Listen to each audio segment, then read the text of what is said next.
पढ़ाई क्यों छोड़ दिया ये? दरअसल में मेरा शादी जिस इंसान से हुआ वो दहेज के लिए मुझे छोड़ के दूसरा शादी कर लिया। यहाँ 5% लोग ही मेरे रिक्शा में बैठते हैं। बहुत लोगों का कहना है लेडीज है तो नहीं बैठेंगे, लाज लग रहा है, शर्म लग रहा है, कंफर्ट नहीं फील कर रहे हैं। तो उनको सारा डॉक्यूमेंट्स भी हम दिए नीतीश कुमार को। वो क्या बोले थे? बोले ठीक है आपके घर पर ज्वाइनिंग लेटर चला जाएगा। मुख्यमंत्री ने ऐसा कहा और आज तक मेरे घर पे कोई ज्वाइनिंग लेटर नहीं आया, मुझे कोई जॉब नहीं मिला। वो हमको एक झूठा वादा करके, क्योंकि मेरी माँ का दोनों फेफड़ा डैमेज है, माँ बराबर बीमार रहती है। तो एक तो सारा एक माँ ही है और माँ का भी अभी मेरा गारंटी नहीं कि मेरी माँ कितना दिन जिंदा रहेगी। 95% रिक्शा वाले हमको टॉर्चर करते हैं, परेशान करते हैं, हमको बहुत जलील करते हैं। कभी मेरा रिक्शा का लाइट में मारते हैं, कभी तार नोच लेते हैं। नमस्कार, मैं अनुभव, स्वागत आपका इन खबर पर। इस समय हम मौजूद हैं मधेपुरा लोकसभा सीट। आए तो थे चुनावी यात्रा करने, जानने की क्या माहौल है, लेकिन अभी हम देखें एक रिक्शा में एक महिला जो थी बिहार में रिक्शा चला रही थी। अमूमन जो बिहार की महिलाएं हैं उन्हें कमज़ोर मतलब कहा जाता है, समझा जाता है। हम बिहार इतने दिनों से घूम रहे हैं, पहली बार किसी महिला को देखे हैं। भारत में तो जैसे अभी बड़ी शहरों की बात करें, दिल्ली और बेंगलोर की, वहाँ की महिलाएँ तो रिक्शा चलाती हैं, लेकिन बिहार में पहली ऐसी महिला देखे हैं जो रिक्शा चला रही हैं। तो इनसे हम थोड़ा बातचीत किए। बातचीत करने के बाद पता चला ये पढ़ी लिखी भी हैं और साथ में अपने बच्चों को लेके भी चलती हैं। तो सोचे थोड़ा इनसे बात कर ले और इनसे जो बातें हैं वो करके आपको भी बताएं, जिससे कि जो बिहार की आने वाली महिलाएं हैं, जो बिहार की और महिलाएं हैं, वो इनसे कुछ इंस्पायर हों और इनकी जो लाइफ है उनको समझे कि आखिर में और भी महिलाएं कैसे रह सकती है बिहार में। क्या नाम है आपका? जी, नगमा परवीन मेरा नाम है। मैं एमए फर्स्ट सेमेस्टर की छात्रा हूँ। पढ़ी लिखी हैं आप? जी, ग्रेजुएशन कंप्लीट है, एमए की छात्रा है मैं। ग्रेजुएशन कब कंप्लीट हुआ था? 2022 में। 2022 में। तो उसके बाद जॉब के लिए बीपीएससी इतना बिहार में तैयारी नहीं किया आप? सर बीपीएससी तो जनरल कंपटीशन, बीपीएससी अलग से पढ़ना पड़ता है। अच्छा। डिग्री ले लेने से नौकरी थोड़े ना हो जाता है। डिग्री सिर्फ इंसान ग्रेजुएशन कंप्लीट कोई भी करता है नॉलेज के लिए, कि नॉलेज हो जाए, डिग्री हो जाए, कहीं शादी ब्याह लगे तो मेरी भी लड़की या मेरा लड़का डिग्री किए हुआ है। बस ये एक मतलब जो है ना फॉर्मेलिटी है डिग्री लेना। ये नहीं है कि डिग्री लेने से हमको कोई जॉब हो जाएगा। जॉब के लिए अलग पढ़ाई होती है। अगर टीचर बनना है तो आप डीएलएड कीजिए, बीएड कीजिए, बीपीएससी कीजिए। प्रोफेसर बनना है तो नेट निकालिए। आईएएस ऑफिसर बनना है तो यूपीएससी का तैयारी करिए, तब जॉब होता है। और इतना पढ़ाई करने के लिए हमारे पास बैलेंस नहीं है। आपके पिताजी क्या करते हैं? मेरे पिताजी एक्सपायर कर गए, इस दुनिया में नहीं है। अच्छा, तो घर का खर्चा कौन चलाता है? अभी पूरे घर का खर्चा हम ही चलाते हैं। कितने भाई बहन है आप लोग? हम 8 भाई बहन हैं। 8 भाई बहन? हाँ, एक मेरी बच्ची और एक मेरा माँ। मुझे आपकी लड़की है और ये मेरा छोटा भाई है। क्या नाम है तुम्हारा? कमाल हसन। हाँ? कमाल हसन। दिन भर दीदी के साथ ऐसे घूमते हो रिक्शा में? नहीं, कभी कदार लगता। पढ़ाई करते हो? अभी नहीं करते, पहले करते। क्यों पढ़ाई क्यों छोड़ दिया ये? दरअसल में मेरा शादी जिस इंसान से हुआ वो दहेज के लिए मुझे छोड़ के दूसरा शादी कर लिया किसी और से, जहाँ उसको दहेज मिला। हम दहेज का बलि चढ़ गए। हमको बोला बच्चे को गोद में लो और ट्रेन में जाके भीख मांगो। बहुत सारी महिलाएं मांगती हैं। हम पढ़ी लिखी महिलाएं थे तो हम कैसे भीख मांग सकते? शादी कब हुई थी आपकी? 2021 में। 2021 में? तो कब छोड़े वो? मतलब ये पेट में ही थी ना, तो सोनोग्राफी कराए तो उनको पता लग गया लड़की है। तो बस उनको लड़की नहीं चाहिए था। तो छोड़ने की वजह लड़की थी या दहेज? दहेज भी, और वो लोग लालची इंसान है। आप समझ सकते हैं कि क्या वजह हो सकती तो है। नीतीश कुमार तो हमेशा कहते हैं कि मतलब बिहार को हमने दहेज मुक्त कर दिए हैं, महिलाओं को बढ़ावा दे रहे हैं। सर आपकी जानकारी के लिए अभी बता दें कि हमारे माननीय मुख्यमंत्री नीतीश कुमार जी अभी मधेपुरा जिला में ही है, मौजूद है। अब बराबर घूमते रहते हैं रोड पे, उनका गाड़ी मेरे गाड़ी से बराबर टकराते रहता, लेकिन उनका सिपाही कभी भी हमको उनसे मिलने तक नहीं देते हैं। आप कभी ट्राई की उनसे मिलने के लिए? बहुत बार ट्राई किए। कहते बाद में आइए, 2 घंटा बाद आइए, कल आइए, परसों आइए। नीतीश कुमार जी से हमको मिलने ही नहीं देते हैं। हम सोचे मिल के थोड़ा उनको बताए कि सर हम पढ़ना चाहते हैं, हम भी टीचर बनना चाहते हैं। नहीं आईएएस ऑफिसर तो कम से कम टीचर भी बन जाए, लेकिन वो लोग मिलने ही नहीं देते हैं। मेरे पास घर तक नहीं है रहने के लिए। मेरा आर्थिक स्थिति बहुत डाउन है। घर अभी तो प्रधानमंत्री 2.5 लाख रुपए के योजना के तहत घर मिल रहा है, सबको शौचालय मिल रहा है। हमें सर कुछ भी नहीं मिलता है, क्योंकि हम अपने गांव में मुखिया से चुनाव लड़ लिए थे। अच्छा। और इस कारण जितना राजनीतिक लोग है वो हमसे खफा है और वो मेरा कोई काम होने ही नहीं देते। कब मुखिया का चुनाव लड़ी थी आप? 2021 में। 2021 में? शादी के टाइम? शादी से पहले? शादी से पहले जब ये हो गई थी ना। ये सो रही है ये। जब ये हो गई उसके बाद, शादी के बाद? हाँ, हाँ, ये 4 मंथ की थी ना, तब चुनाव आया था। 21 में चुनाव आया था, हमको कंफर्म याद नहीं है, क्योंकि हम जो है ना बहुत टेंशन में भी रहते हैं। कभी कभी मेरा बीपी हाई, कभी लो भी हो जाता है, क्योंकि अकेले इंसान कमाने वाले हैं, 10 आदमी खाने वाला है। मेरा अंदाज़ा लगा सकते हैं आप। और ऊपर से यहाँ जहाँ हम जैसे गांव में रिक्शा चला रहे हैं, मधेपुरा जिला, यहाँ 5% लोग ही मेरे रिक्शा में बैठते हैं। बहुत लोगों का कहना है लेडीज है तो नहीं बैठेंगे, लाज लग रहा है, शर्म लग रहा है, कंफर्ट नहीं फील कर रहे हैं। कितनों का ये कहना रहता है कि लेडीज चला रही, इतना बुरा दिन आ गया, एक मोगी चलाएगी, हम रिक्शा में बैठेंगे, एक औरत तो हमको लेके जाएगी। हम उनको कहते हैं कि महिला पायलट है, प्लेन उड़ा रही है, ट्रेन चला रही है, तो कोई समझता ही नहीं है। हम उनको ये भी उदाहरण देते हैं कि हमारे देश की पहली प्रधानमंत्री बनी एक महिला ही है, इंदिरा गांधी। अभी तो देश की राष्ट्रपति भी महिला है। हम उनको कहा के थक जाते हैं, लेकिन कोई सुनता ही नहीं है। रुका करके भी नहीं बैठते, कहते आप चलाया, कितना मेरे बच्चे की वजह से नहीं बैठते हैं। अच्छा, ये तो ठीक है, थोड़ा हम चाहेंगे विस्तार से आप बताइए। आप चुनाव की जो बात बता रही थी, कौन आपसे बोला था कि चुनाव लड़ना चाहता है? कौन लड़ाना कौन चाह रहा था आपको? किसी कहने पर लड़ी थी या खुद अपने मर्जी से लड़ी थी चुनाव? नहीं, दरअसल में हम अपने मुखिया के यहाँ बहुत बार गए कि हमको जो भी प्रॉब्लम होता था तो मुखिया के पास जाते थे ये बोलने के लिए कि मेरा हेल्प कीजिए, लेकिन मुखिया जो है मेरा कोई हेल्प ही नहीं करते थे। हम बहुत राजनीतिक लोगों के पास दौड़ दौड़ के थक गए। तो लास्ट में जब हमको पता चला कि चुनाव आया है, तो हमको तो कहीं से न्याय नहीं मिल रहा था। तो जो वकील के पास, हम अपने ससुराल वाला पे केस भी किए थे, तो वकील के पास दौड़ बरा कर रहे थे। उन्होंने कहा कि अभी चुनाव आया है तो कोई भी इंसान लड़ सकता है। हम बोले हम लड़ सकते हैं। बोला हाँ, 21 साल से ऊपर उम्र है तो लड़ सकती है। हम बोले ठीक है। तो हम चुनाव में नॉमिनेशन दे दिए। पता किए कैसे कैसे क्या करना पड़ता है। 500 रुपया लगा नॉमिनेशन देने में, बस बाकी कोई खर्चा वर्चा नहीं किए, बस बैनर पोस्टर में जो लगा। चुनाव में कितना वोट मिला था? 490 वोट समथिंग मिला। 490 वोट मिल गया था? हाँ, सारा गरीब गुरबा लोग दिए थे। तो क्या उनसे मतलब क्या कहती थी? पैसा उसमें देती थी या अभी क्या कहती थी वो? क्या सोच के आपको क्या सोच वोट दिए थे?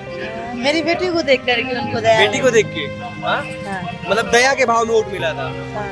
पैसा नहीं खर्चा हुआ था कोई? हाँ? कोई पैसा कौड़ी नहीं, मेरे पास था ही नहीं पैसा, हम कहाँ से खर्च करते थे। और जो पढ़ाई आप की है बता रही थी आप, तो क्या ग्रेजुएशन जब की थी कॉलेज से की थी जाके डिस्टेंस से की थी? पार्वती साइंस कॉलेज से किए। मेरे टीचर लोग हमको सपोर्ट कर रहे थे। जैसे कपिल देव सर थे प्रिंसिपल पार्वती कॉलेज के पहले, तो मेरा एडमिशन फीस कितना बार माफ़ कर देते थे, फॉर्म भराए का पैसा माफ़ कर देते थे। अभी ललन सर है, हिस्ट्री पढ़ाते हैं पुराना यूनिवर्सिटी में।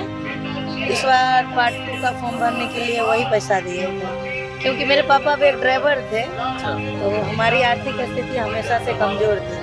इसलिए हम पढ़ लिख करके हमेशा से जॉब करना चाहते थे। और हम नीतीश कुमार से मिल चुके हैं पहले भी। जब मिले नीतीश कुमार से? इंटर किए थे तो मिले थे। उनको बताए थे सर मेरा परिवार का अभी तो हालत जो है ना बहुत खराब है, पापा ही कमाने वाले हैं और हम लोग लंबा परिवार है, तो हमको कोई जॉब दे दीजिए। तो उनको सारा डॉक्यूमेंट्स भी हम दिए नीतीश कुमार को। वो क्या बोले थे? बोले ठीक है, आपके घर पे ज्वाइनिंग लेटर चला जाएगा। मुख्यमंत्री ने ऐसा कहा। और आज तक मेरे घर पे कोई ज्वाइनिंग लेटर नहीं आया, मुझे कोई जॉब नहीं मिला। वो हमको एक झूठा वादा करके यानी मुख्यमंत्री आपसे झूठ बोले? हाँ, झूठ बोले। वो भी मेरे भावनाओं के साथ खेले। नहीं देना था, कह देते बेटा नहीं देंगे, तुम हमसे उम्मीद मत पालो। हम उम्मीद पाल लिए उनसे, क्योंकि उन्होंने कहा कि हो जाएगा, मेरे आदमी को तुम अपना सारा पेपर दे दो, फोटो दे दो। मैंने अपना 2 फोटो भी दिया, सारा पेपर भी दिया, बट कोई लाभ नहीं हुआ मुझे। अच्छा, ये बताइए अब पढ़ाई करती कि नहीं आप? नहीं, अब मैं पढ़ाई नहीं करती हूँ। अब तो यहाँ देखिए रिक्शा चला चला के छाले पड़ गए मेरे हाथ में। और घर का काम? घर का भी काम करते हैं और रिक्शा भी चलाते हैं, क्योंकि मेरी माँ का दोनों फेफड़ा डैमेज है। माँ बराबर बीमार रहती है। छोटा इलाज के लिए तो यहाँ मेडिकल कॉलेज बन गया है। मेडिकल कॉलेज नहीं, डॉक्टर शिव प्रकाश से हम अपनी माँ का इलाज कराए। प्राइवेट? हाँ, तो उन्होंने मतलब बहुत छूट कर दिया इलाज में। ये रिक्शा भी मुझे डॉक्टर शिव प्रकाश ही दिए हैं खरीद के चलाने। उनको मेरा हालत पता है, तो इस कारण जो है फिर उनसे भी संभली नहीं। मम्मी तो रेफर कर दी है, बोले मेडिकल कॉलेज ले जाइए, आपकी मम्मी का स्टिंग पावर बहुत बढ़ गया है, अभी भी पूरा लो हो गया है, तो कुछ कह नहीं सकते, चांस नहीं है। उस समय तो हमको ऐसा झटका लगा, शौक लगा कि हमको जाना है मेडिकल कॉलेज, तो हम जा रहे हैं सिंहेश्वर। हमको राइट से रिक्शा चलाना है तो हम लेफ्ट से चला रहे हैं, क्योंकि मेरी माँ का आँख नहीं खुल रहा है, माँ पूरा बेहोश है। और डॉक्टर साहब कह रहे जल्दी लेके जाइए, कुछ कह नहीं सकते आपके माँ के बारे में। उस वक्त हमको ऐसा फील हुआ, हम एक चैनल बनाए थे नगमा रिक्शा वाली, उस पर वीडियो भी बना के उस टाइम का डाले हैं। उस समय हमको लगा कि मेरे शरीर से जान निकल गया है, मेरे शरीर में जान ही नहीं है, हम है ही नहीं। और मेरी माँ का हालत देख करके हमको, एक तो सहारा एक माँ ही है, और माँ का भी अभी मेरा गारंटी नहीं कि मेरी माँ कितना दिन जिंदा रहेगी। पापा तो पहले मर गए हैं, अनाथ तो हम लोग हो ही गए हैं, यतीम तो है ही है। माँ मर जाएंगे तो टुगर हो जाएंगे। और अभी तक हमको मदद के रूप में बस एक रिक्शा मिला, वो डॉक्टर शिव प्रकाश दिए हैं। ये भी रिक्शा का बैटरी का सरकार इतनी योजनाएं ला रही है, आवास ला रही है, राशन योजना है, शौचालय योजना है, कुछ लाभ नहीं मिला है, कोई लाभ नहीं मिला। हम वीडियो साहब को एप्लीकेशन लिख के दिए, क्योंकि मुझे जानकारी मिला कि अभी मुख्यमंत्री आवास योजना आया है, प्रधानमंत्री आवास योजना। बोला कि मुख्यमंत्री जो है ना, हर पंचायत में एक आदमी को मिलेगा जो बहुत गरीब आदमी है। तो हम आवेदन लिखे, मम्मी को लेके गए, मम्मी से सिग्नेचर करवा के दे दिया, अंगूठा लगा। मेरी माँ पढ़ी लिखी नहीं है। तो वीडियो साहब बोले कि कौन है ये, तो उनके अगल बगल बैठने वाले सब कर्मचारी हमको पहचाने। बोले ये नगमा रिक्शा वाली है, बेचारी बहुत गरीब है। बोले इन्हीं को दो, इन्हीं को मिलना चाहिए। बोले आपको घर जरूर मिलेगा। हम बोले ठीक है सर, बहुत बहुत धन्यवाद। घर पे आए, फोटो वोटो सब खींच के ले गए, लेकिन बोले 10-15 दिन में आपको मिल जाएगा। फिर 15 दिन हो गया, 1 महीना हो गया। तो जो कर्मचारी के थ्रू हमको खबर मिला था कि ये फंड आया है, वो कभी मेरे रिक्शा में बैठी थी। उन्होंने बताया देखिए ना, आपके गांव का कोई राजनीतिक लोग अड़चन लगा दिया है कि आपको घर नहीं दिया जाए, आप वीडियो साहब से एक बार बात कीजिए। तो मेरी माँ गई, बात की वीडियो साहब से। वो बोले मार्च क्लोजिंग है, मार्च क्लोजिंग के बाद मिलेगा घर, लेकिन घर नहीं मिला। अभी सर पता है, पानी बरसता है तो हम लोग भीगते हैं, मेरा ये मासूम बच्चा भी भीगता है, और धूप होता है तो जलते हैं। मेरा 8 भाई बहन आप बता रही है, तो 8 भाई बहन में कौन कौन है, कितने भाई, कितने लड़के, कितने लड़कियां? 4 बहन 4 भाई, सबसे बड़े हम ही, हम पहले नंबर पे आते। उसके बाद मेरे बाद एक भाई है जो मेंटली डिस्टर्ब है, उसका हम पूर्णिया दिमाग का डॉक्टर से इलाज करवा रहे हैं। उसका भी इलाज का खर्च हमें को उठाना पड़ रहा है। माँ सरकार इतना 5 लाख रुपए दे रही है लोगों को प्रधानमंत्री योजना के तहत, वो नहीं मिला आपको लाभ? नहीं, मुझे कोई लाभ नहीं मिला। आयुष्मान कार्ड बनाने का बहुत बार प्रयास किया, उन्होंने बताया आपका राशन कार्ड में नाम गलत है। पता नहीं कितना सच। तो राशन कार्ड में जो 5 किलो चावल गेहूं मिलता है वो भी नहीं मिलता? वो नहीं मिल रहा था, मिलता है, काट कूट के देता है। जब राशन कार्ड सही है तभी तो राशन मिल रहा है, तो फिर इससे कार्ड क्यों नहीं बन जाता? गलत है उसमें, मतलब बोलते हैं आपका नाम, जैसे घर में पुकारने का नाम मेरा चांद है। अच्छा, तो कार्ड में चांद लिखवा दी थी क्या? नहीं, तो बचपन में मम्मी कुछ लिखवा दी होगी, तो कहता है वही नाम शो कर रहा है। तो वो तो चेंज हो सकता है, तो आप पढ़ी लिखी हैं, चेंज करा दीजिए। हाँ सर, चेंज करा है, फॉर्म ख भर के दिए हैं हम, लेकिन अभी तक जो है चेंज नहीं हुआ है। मैं पढ़ाई कहाँ तक किया बता दीजिए। पोस्ट ग्रेजुएट की छात्रा हैं हम, home science honours paper. 12th में साइकोलॉजी, उर्दू, हिंदी, इंग्लिश। 491। 491। एक चीज और बता रही, जैसे आप कह रहे कि वीडियो या प्रधानी लड़ने की वजह से सब दिक्कत हुआ था। हाँ? नहीं, 291 सेकंड डिवीजन आया था। दरअसल में आजकल हम बहुत स्ट्रेस में रहते हैं ना, सब कुछ भूलने लगे। आप ई रिक्शा कितने बजे निकाल लेती हैं? जब टाइम मिलता है निकाल लेते हैं, तभी। आज हम पूरे दिन रिक्शा नहीं चलाए, अभी निकाले, आप चेक कर सकते हैं, हम कुछ कमाए भी नहीं है। तो दिनचर्या क्या है आपकी? मतलब घर का काम भी करना होता है, रिक्शा भी चलाना है, भाई का, माता जी का दवा भी कराना है, खाना भी बनाना है। कितने बजे आप निकल जाती हैं? हम सुबह में जब आँख खुलता है 5 बजे से 4 बजे सुबह में, देखते साफ हो गया है, अजान पड़ता है, उस समय हम निकल जाते हैं।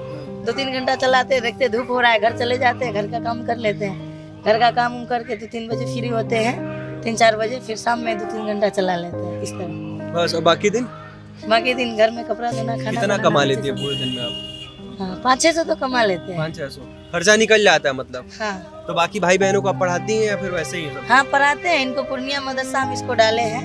तो कह रहे स्कूल नहीं जाते हैं, स्कूल आते हो तुम? इसका प्रिंसिपल कल परसों इसको नहीं रखा, बताओ क्या बोला? क्या हुआ, प्रिंसिपल क्या बोले?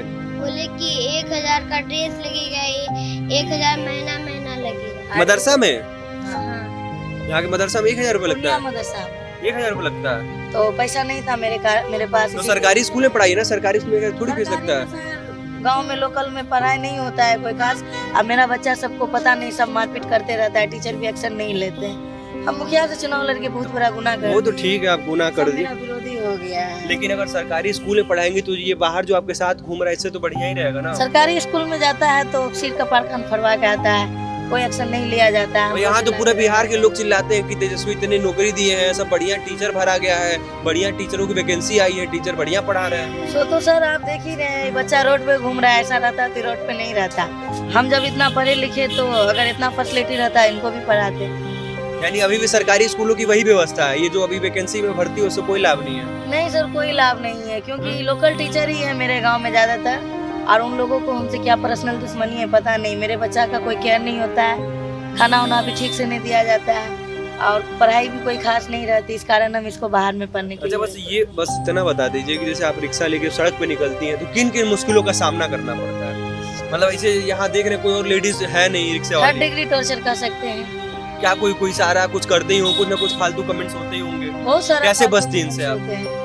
हम सबको इग्नोर करते हैं, वाइट करते हैं, उतना माइंड नहीं करते हैं कौन क्या डिस्कस कर रहा है। सब अपना अपना में मान के चलिए, हमको देख करके ना सब अपना फिजिक्स केमिस्ट्री बायोलॉजी बनाने रहते हैं, आर्ग्यू करने लगते हैं। हम किसी के आर्ग्यू पे ध्यान नहीं देते हैं। अगर उन लोगों को हम सुनेंगे तो पता चलेगा कि हम भी सड़कों पे भीख मांगेंगे या खुदकुशी कर लेंगे। बहुत सारे महिलाएं मेरे जगह पर रहती है तो वो यही करती है, या तो भीख मांगती है या खुदकुशी कर लेती है। सोशल मीडिया का दौर चल रहा है, रील्स, इतना दुनिया आगे बढ़ा, आपका कभी नहीं मन करता है सब कर ले? सोशल मीडिया देखिए, हम किस्ती पर सबके कहने पे एक मोबाइल भी खरीदे और एक पत्रकार को बोले चैनल बना दे, वो चैनल बना दिए, लेकिन उनका कहना हुआ कि अगर आपको चैनल से मुनाफा आएगा तो 50% हमको देना होगा। तो हम उसमें वीडियो डाले, 200-300-1500 सब्सक्राइबर भी हो गया, लेकिन जब चैनल एक बार उड़ गया फिर से डाउनलोड करने लगे तो हमको दूसरा मोबाइल नंबर मांगा जो मेरा नहीं था, तो हम समझ गए उन लोगों का है। अब जब मोनिटाइज होने का टाइम आएगा तो वो हमको ब्लैकमेल भी कर सकते हैं, तो इस कारण हम वीडियो डालना छोड़ दिए। अब सोचे कि मेरे नसीब में नहीं है कि मेरा लाइफ अच्छा हो। अच्छा, नगमा आगे क्या सोचती है कि रिक्शा चला के काम करेगी या क्या करेगी? नगमा 8 भाई है, एक बेटी है। हम सोचते हैं कि हमको इतना टाइम मिले कि हम पढ़ाई कर पाए, जनरल कंपटीशन का तैयारी करें, कोई गवर्नमेंट जॉब हो जाए मेरे पास, और हम अपना फैमिली को अच्छा से चला पाए, कम से कम एक घर तो बना पाए, एक घर हो जाए मेरे। जमीन है तो आवास योजना के लिए क्यों नहीं अप्लाई करती हैं आप? मेरा नाम पर तो कोई जमीन नहीं, मम्मी का मम्मी के नाम पे है ना? मम्मी का 10 दूर जमीन था प्राइवेट, बाकी तो सरकारी था, तो उसका रसीद भी हम दिए ब्लॉक में, फिर भी वहाँ ये बोल के टाल दिया गया कि आपका जमीन जो है नहीं, आप सरकारी जमीन में आपको कुछ नहीं मिलेगा। मतलब जब जाते हैं ना कुछ कहानी बना के हम लोग को टाल के भगा दिया जाता है वो लोग। तो चलिए, पूछना तो नहीं चाहते, लेकिन अब जब चुनाव है तो वोट देने जाएंगे आप? नहीं जाएंगे हम वोट देने नहीं जाएंगे? नहीं, ये तो आपका अधिकार है। वोट मांगने कोई आया कि नहीं आपके वहाँ? वोट मांगने अभी तो कोई नहीं आया है। हम वोट देने जाएंगे, मेरा बच्चा भूखा रह जाएगा सर। अगर हम एक दिन वोट देने जाते हैं तो उस दिन समझिए कि हम गाड़ी नहीं चला पाएंगे, ना ही खाना बना पाएंगे, हम कुछ नहीं कर पाएंगे। कोई प्रत्याशी वोट मांगने आया था कि नहीं आपके वहाँ? नहीं, हमारे यहाँ तो कोई नहीं, हम रोड पे रहते हैं, हमको पता नहीं है कि घर पे कोई गया नहीं गया। जाते हो तो बता देते हो ना, भाई बताते हो ना बहन की ये आए थे, फलाने आए थे? नहीं, उतना बात तो कोई नहीं आया था? नहीं है, नहीं है। किसी को जानते हो तुम? किसी नेता को जानते हो? जानते नीतीश कुमार, लेकिन कोई नहीं आया। कोई नहीं आया। अच्छा, आप कह रही थी जेंट्स नहीं बैठते रिक्शा में, तो लेडीज लोग बैठती तो क्या कुछ कहती हैं आपसे कभी? जैसे औरतें जहाँ बैठती थोड़ी बातचीत शुरू हो जाती है। लेडीज भी नहीं बैठती है। बस ये बताइए, लेडीज आप कह रही थी, लेडीज अभी देखिए सामने से लेडीज दोनों चली तो बुरा लगता हो नहीं? तो महिला की समस्या नहीं समझती है सर, बुरा लगता है, ये तो हम क्या कर सकते हैं यार, बुरा क्यों लगेगा? मेरे वजह से कोई क्यों रुकेगा? कोई किसी के लिए रुकता है? रुकना नहीं, जैसे आप कह रही लेडीज बैठती भी नहीं है। ज्यादातर लेडीज नहीं बैठती है। क्यों नहीं बैठती? उनको शर्म होता है बैठने में, बहुत कम बैठती है, 5%। जो मतलब मेरे गाड़ी में ज्यादातर लेडीज या जेंट्स वही बैठते हैं जिनको लगता है बेचारी को सपोर्ट करो, कोई मजबूरी तो जरूर होगा जो बच्चे को लेके गाड़ी चला रही है। और बहुत लोग तो मेरी बच्ची को देख के नहीं बैठते हैं, क्योंकि अच्छा, अभी बातचीत आपसे होती बता रही है, बाकी जो रिक्शा वाले हैं वो आपके साथ कैसा बिहेव करते हैं? जैसे 95% रिक्शा वाले हमको टॉर्चर करते हैं, परेशान करते हैं, हमको बहुत जलील करते हैं। कभी मेरा रिक्शा का लाइट में मारते हैं, कभी तार मोच लेते हैं, कभी मेरा गाड़ी में टक्कर मार के मेरे गाड़ी का बम्पर तोड़ देते हैं। 5% रिक्शा वाले हैं जो हमको सपोर्ट करते हैं। हैं। परेशान क्यों करते हैं? कि ये रिक्शा न चलाए इसलिए या कोई और वजह है? नहीं चलाए, लेडीज हो के हम लोग के लेडीज, उन लोगों को ऐसा लगता है लेडीज है ना तो सब लोग इसी पे बैठ जाएंगे। तो कोई और आपसे नहीं कहता है कि मत चलाओ रिक्शा? कोई कहता है कि नहीं? हाँ, बहुत रिक्शा वाला उनसे पूछती नहीं कि मेरा खर्चा कैसे चलेगा? आप परेशान नहीं, अरे भाई हम आज से घर में बैठ जाते हैं, आप मेरा भाई बन, मेरा खर्चा उठा लो बस। तो क्या बोलते हैं? वो लोग बोलते हैं नहीं, हम खर्चा क्यों उठाएंगे, जाओ सब्जी बेचो, झाड़ू पोछा बर्तन मांजने का काम करो घर में, तुम्हारे लिए यही काम है। 5% रिक्शा वाले भाई है, टेम्पो वाले जो सपोर्ट करते हैं, बाकी 95% का ईगो हट हो गया तो है। अगर नगमा को आवास मिल जाए, शौचालय मिल जाए, उसके बाद और क्या चाहिए वो अपना पढ़ाई पूरा शुरू कर सके? मतलब एक ढंग का जॉब मिल जाए, कोई मेरा पढ़ाई का खर्च उठा ले, मेरा परिवार का टेंशन खत्म हो जाए कि नहीं जाएंगे रिक्शा चलाने तो क्या खाएगा क्या, तो हम जॉब कर सकते हैं। हम हमेशा से पढ़ाई किए ताकि हम सर्विस कर सके, गवर्नमेंट जॉब अचीव कर सके। बट मेरे साथ ऐसा मोमेंट आया, कम उम्र में शादी हो गई, पापा एक्सपायर कर गए और हम सड़कों पे रिक्शा लेके आ गए। आए तो थे चुनाव कवर करने, लेकिन इनको देख के लगा कि इनकी कहानी सबको दिखानी चाहिए। आप देख सकते हैं कैसे ये एक महिला जो है इतना स्ट्रगल करके 8 भाई बहन है, एक अपनी बच्ची है, माँ है जो बीमार है, सबका खर्चा चला रही हैं, पूरे परिवार का खर्चा उठा रही हैं। और बाकी ये जो समाज है, ये पुरुष प्रधान जो समाज है, जो लगातार इनको प्रताड़ित करता रहता है, उससे लड़ भी रही हैं, उससे लड़ के बच के समाज में कैसे काम कर रही हैं। आप इनके विषय में क्या सोचते हैं और क्या आप कभी यहाँ आए हैं तो इनसे मिले हैं, इसके बारे में आप कमेंट करके ज़रूर बताइएगा। तब तक के लिए धन्यवाद।